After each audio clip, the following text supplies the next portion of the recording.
Assalamualaikum warahmatullahi wabarakatuh. I'm Paradila Amir from Group 1. In this opportunity, my group will explain about the analysis of O Captain, My Captain poem by Walt Whitman in American Renaissance. But before, let my friends introduce themselves. Hello everyone, my name is Laudi Muhammad Rahlil. I am as the member of Group 1. Well, my name is Sita Yulandari. Assalamualaikum warahmatullahi wabarakatuh. I'm Kamaria Purnama Takdir. Okay, so now I'm gonna explain a little bit about American Renaissance literature. American Renaissance. The advent of a national literary consciousness in the United States is generally attributed to the American Renaissance period from around 1830 to the beginning of the Civil War. Prior to this period, much of American literature was serialized in periodicals rather than as cohesive publications. As publishing companies began to take hold in the States, there was an influx of print journalism and new literary works. Two of the most popular genres to come from this period was Transcendentalism and Anti-Transcendentalism or Dark Romanticism. American Renaissance Themes and Style. The American Renaissance is considered the Romantic period in American literature. American Romanticism was a literary style that emphasized emotion over reason, individuality instead of society, nature instead of industrialization, common people instead of aristocrats, and freedom instead of authoritarian control. Two literary movements that were born out of the Romantic period were Transcendentalism and Anti-Transcendentalism. Transcendentalism was the belief in spiritual or transcendental truths beyond sense perceptions and material existence. Common themes in Transcendentalism was self-wisdom, nature, and social reform. Transcendentalist authors include Henry David Thoreau, Ralph Waldo Emerson, and Margaret Fuller. Many characters die or are irreparably changed by the end of Dark Romanticist literature. While Transcendentalists and Dark Romanticists both published narrative in the American Renaissance, Dark Romanticists presented a much more cynical take on comparable topics. Authors such as Edgar Allan Poe, Nathaniel Hawthorne, and Herman Melville were critical of reformers, depicted nature as a dangerous force, and wrote characters that were prone to destructive behavior. Their contribution to the American Renaissance created a rich and diverse national literary consciousness. Okay, so I think that's all from me, and my friend will continue this explanation. One of literary work that we choose is O Captain, My Captain by Walt Whitman. Walt Whitman was born on May 31, 1819 in West Hills on Long Island, New York. He was the second son of Walter Whitman, a house builder, and Lisa Van Velser. In the 1820s and 1830s, the family, which consists of 9 children, lived in Long Island and Brooklyn, where Whitman attended the Brooklyn Public School. At the age of 12, Whitman began to learn the printer's trade and fell in love with the written word. Largely self-taught, he read voraciously, becoming acquainted with the work of Homer, Dante, Shakespeare, and the Bible. Whitman worked as a printer in New York City until a devastating fire in the printing district demolished the industry. In 1836, at the age of 17, he began his career as teacher in the one-room schoolhouse of Long Island. He continued to teach until 1841, when he turned to journalism as a full-time career.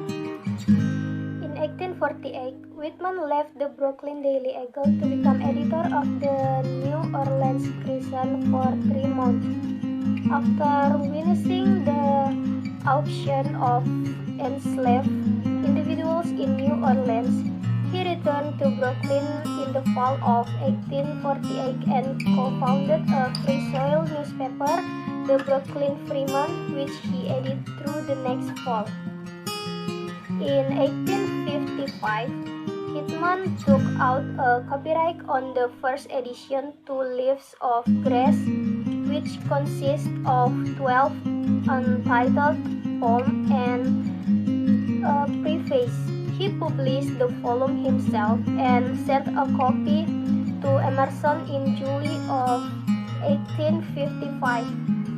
Whitman released a second edition of the book in 1856, containing 32 poems, a letter from Emerson praising the first edition, and a long open letter by Whitman in response. In 1873, Whitman suffered a stroke that left him partially paralyzed. A few months later, he traveled to Camden, New Jersey to visit his dying mother at his brother's house. After his death on March 26, 1872, Whitman was buried at a tomb he designed and had built of a lot in Harlech Cemetery. Along with Emily Dickinson, he is considered one of America's most important poets. I think that's all for me, and my friend will continue. So my part of explanation is about the poem or the literary works and the analysis of the poem itself. Our poem is by Walt Whitman with entitled "O Captain, My Captain, O Captain." O Captain, my Captain, our fearful trip is done. The ship has withered every wreck. The prize was soaked is won. The port is near, the bells I hear, the people are exulting. While follow eyes the steady kill, the whistle grim and daring, but of hurt. Oh, the bleeding drops of reds, where on the dread my captain lies, felon cold and dead. Oh Captain, my Captain, rise up and hear the bells. Rise up, for you the flag is flung, for you the hot thrills, for you buckets and ribbons, wreaths, for you the swords, a crowding, for you the call, the swaying mass, the eager face turning. Here Captain, dear Father, this arm beneath your head is some dream that one day you've fallen cold and dead. My Captain doesn't answer, his lips are pale and still. My father doesn't feel my arm, he has no pulse or wheel. The ship is anchored safe and sound, but it with mournful trace. Walk the deck, my Captain lies, valiant cold and dead. Okay, so here's about the Civil War in United States of America at the time. So we'll move to the explanation of the analysis of literary devices and the poetic devices itself. The first one is there is a major tense, and in that poem it's like represents the speaker and the mind of his captain. Okay, then the next one is metaphor. There are three extended metaphor. The first one is captain as the representation of the Abraham Lincoln. It's just for example. And the next personification, he has personified the work of the speaker as mournful traits because he cannot live without his captain. Okay, the next is imagery. Imagery in this one there is a words like cold and dead, lips are pale and still, bleeding drops of red and marvel traits. That's like the imagery. Okay, the next one is the alliteration. The alliteration in this poem is like the use of F in the flag words as flag and the sound of S in set and sound. Okay, the next one is consonants. The consonants itself is it's like G. The repetition in the flag is flag. Okay, so next is assonance. An assonance itself is a repetition of vowel sounds. It's like A, I, O, U, and O. It's like there is the same sounds in lines such as E in ships and trip. Ships and trip. Okay, I think that's all about my explanation. Thanks very much for your kind attention. I will explain about the analysis of poetic devices in O Captain, My Captain poem. The first one is stanza. stanza is a poetic form of some lines. In this poem, there are 3 stanzas, with each stanza having 8 verses. Next is rhyme. The poem follows A, B, B, C, D, E, D with some internal rhymes. However, the poet has not followed a specific rhyme scheme in the entire poem. And the next one is refrain. The lines repeated at some distance in the poem are called refrain. In "Oh Captain, My Captain" and "Fallen Cold and Dead," used in the first and the last stanza is a refrain that has built a sort of tension in the poem. Next, repetition. There is a repetition or phrases "fallen cold and dead" and "Oh Captain, My Captain," which have created the required musical quality in the poem. These structural devices or poetic devices have enhanced the meanings in a way that the pain and sorrows of passionate intensity have not lost their impacts on the reader. And the last one is quotation for usage from "Oh Captain, My Captain." These lines can be used to celebrate the victory, to congratulate a captain, leader, or group leader, to pay tributes for his leadership qualities.